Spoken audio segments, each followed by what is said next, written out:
Hey guys, and welcome back to Anime Vice's 3-minute profile. This week we're going to tell you everything you need to know about one of Japan's top anime studios, Gainax.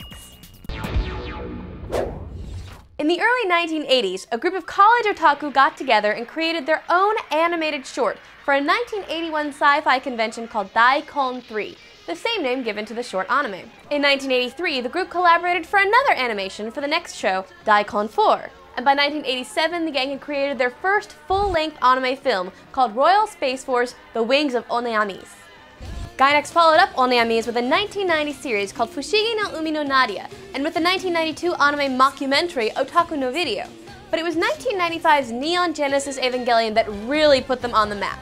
Helmed by co-founder Hideaki Anno and famous for its fusion of soap opera drama, psychological trauma, and philosophy, Evangelion also hit at a time when anime was really starting to get noticed abroad, and the studio's fame became international.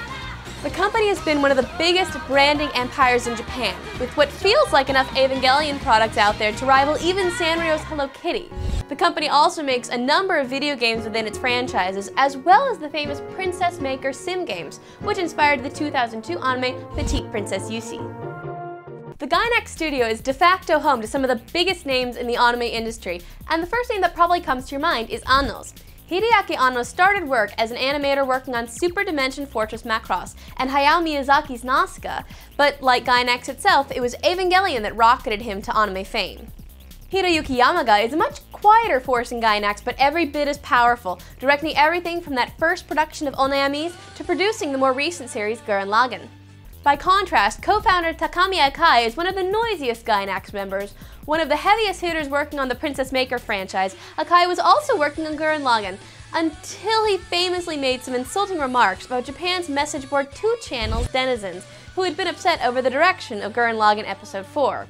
After the kerfluffle, Akai stepped down from GURREN LAGANN and from Gainax's board, but he still works at the studio now.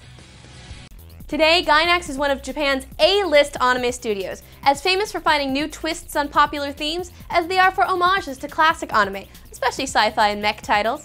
There are even a couple of famous tropes attributed to Gainax, including the Gainax bounce, which is the detailed animation of breasts jiggling, and the Gainax ending, a reference to the confusing finale of the Evangelion TV series. Because the thing that forms your shape is your mind and its interaction with the world that surrounds you. There's a lot more to learn about Gainax that we don't have time to cover here, so make sure you hit the Gainax page on animevice.com and tune back in next week to become even more of an anime expert, 3 minutes at a time.